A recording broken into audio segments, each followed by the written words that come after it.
परम श्रद्धेय योग के द्वारा युग प्रवर्तक परम पूज्य स्वामी जी महाराज के श्री चरणों में प्रणाम करते हुए आज पतंजलि परिवार के नेतृत्व के साथ ही चिकित्सा प्रपंच में एक नया उद्यमिता के साथ प्रयोग करने वाले श्रद्धेय आचार्य जी, जिनका जन्मोत्सव पर यह एक विशिष्ट कार्यक्रम का आयोजन हुआ है, आपको मैं सभी विद्वज्जन के ओर से, यहाँ उपस्थित सभी परिवार के ओर से बधाई देता हूँ, प्रणाम करता हूँ। और इस संदर्भ में उपस्थित सभी महानुभाव तथा मेरे मित्रों, स्वामी जी एक युग पुरुष हैं और युग द्रष्टा है और एक ऋषि ऋषिकाओं के परंपरा का युग सृष्टा भी है।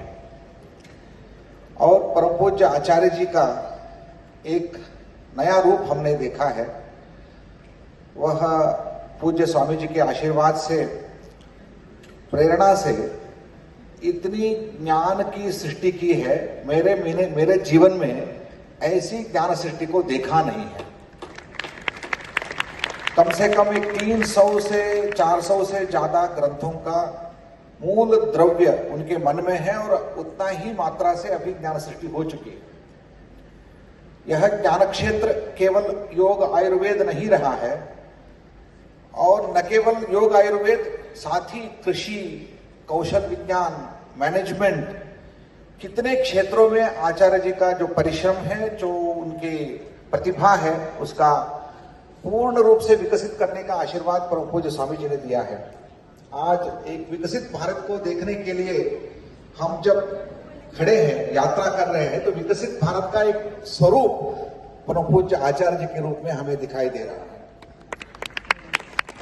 आज एक विशिष्ट कार्यक्रम के लिए हम उपस्थित हैं, अनामयम। अनामयम एक इंटीग्रेटेड मेडिसिनल मेथड्स का एक रूप है। वहाँ आयुर्वेद भी है और नेचुरोपैथी भी है और एलोपैथिक मेडिसिन भी है और सिद्धा है, योग है। सभी भारतीय और प्रपंच के जितने भी चिकित्सा पद्धतियां हैं, उनके एक इंटीग्रेटेड वे में आज देखने की जरूरत है। इस दृष्टि से इस कार्यक्रम का आयोजन किया गया है, जहां योग आयुर्वेद के साथ आज के वर्तमान के प्रसिद्ध चिकित्सा पद्धतियों के, एलोपैथी पद्धति के बहुत बड़े बड़े हस्ती यहाँ उपस्थित है। राष्ट्रीय वैद्य कमीशन के, नेशनल मेडिसिन कमीशन के अध्यक्ष श्री डॉक्टर गंगाधरन जी उपस्थित है और अनेक वैद्य महानुभाव उपस्थित है। तो मैं सोच रहा था, आप तो वैद्य हैं, आचार्य जी भी एक चिकित्सक हैं, पूज्य स्वामी जी योगी जी हैं, और अनुराग वार्ष्णेय जी वो एक औषध वेत्ता है, और गंगाधरन जी और अन्य यहाँ उपस्थित महानुभाव स्वयं वैद्य है। तो रोग किसको है? रोगी का प्रतिनिधित्व यहाँ नहीं हो रहा था, तो मैं हूं। मैं यहाँ रोगियों के प्रतिनिधित्व करके यहाँ उपस्थित हूँ। तो मैं सभी वैद्य है, तो आपसे क्या हमें चाहिए ये मैं बताना चाहता हूँ।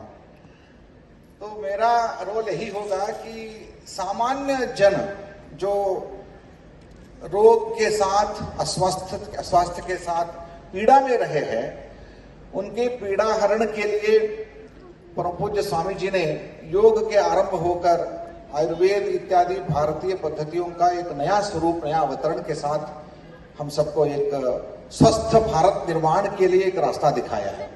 आप अपना अनुभव भी तो बताओ, आप भी तो ठुक गए थे। हाँ, तो मैं 6 महीने पहले मैं जब ऑस्ट्रेलिया से बेंगलोर आया था, दिल्ली आया था, तो मैं शायद उठ नहीं पा रहा था।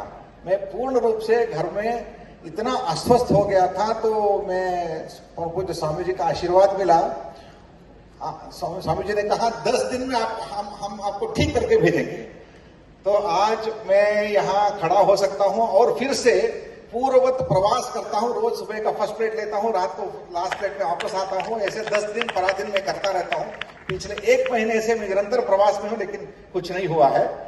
और लेकिन उस समय इनकी गर्दन ऐसे सीधी रहती थी, लोग बोले कि जो है वरखेड़ी जी में अकड़ बहुत बढ़ गए। मैंने कहा अकड़ नहीं, बड़ी प्रॉब्लम हो गई। तो ये ऐसे ही रहते थे, यूं भी नहीं हिल सकते थे, यूं भी। तो हम ये तो नहीं कहेंगे हमने इनकी अकड़ ढीली की, लेकिन इनकी पकड़ मजबूत जरूर की और जो है वो प्रॉब्लम पूरी खत्म हो गई। अब पूरा आनंदमय कोश में रहते हैं। मैं आनंदमय कोश में इसलिए हूं, परम पूज्य स्वामी जी ने बाकी कोशों का ध्यान रखा है। अन्नमय कोश से लेकर बाकी कोश का ध्यान परम पूज्य स्वामी जी का है, तो मैं तो आनंदमय कोश में ही रहता हूं। क्योंकि मैं ये बता रहा हूं कि ये जो महिमा है, ये महिमा एक परंपरा की महिमा है, हमारी शास्त्र महिमा है। इन महिमा के बारे में लोग में अवगत करवाना, उनको सबको जागृत करना एक बहुत बड़ा कार्य परम पूज्य स्वामी जी महाराज से हुआ है।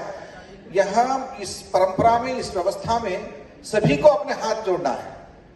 आज तक एक प्रथा थी, परम पूज्य स्वामी जी कुछ पथियों का एक विश्लेषण, एक निराकरण करते हैं, लेकिन परम पूज्य स्वामी जी के सानिध्य में मैं रहा हूं, वो हमेशा बोलते हैं जिस समय जिसका जरूरत है उसका आवश्यकता के अनुसार उसका सहायता लेना चाहिए। कभी स्वामी जी ने ये नहीं बोला आपको मेडिसिन नहीं लेना है, चिकित्सा नहीं करनी है, ऑपरेशन नहीं करनी है, नहीं बोला। लेकिन जिस समय क्या जरूरत है, आज के जरूरत के हिसाब से करो।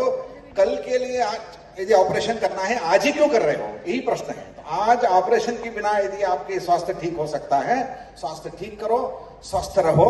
जब आवश्यकता पड़ेगी उस दिन ऑपरेशन करो। तो ये बात स्वामी जी, परम पूज्य स्वामी जी हमेशा कहते आ रहे हैं। तो मैं मानता हूं आज इंटीग्रेटेड वे में चिकित्सा को देखने की दृष्टि चाहे वैद्य में हो या ना हो,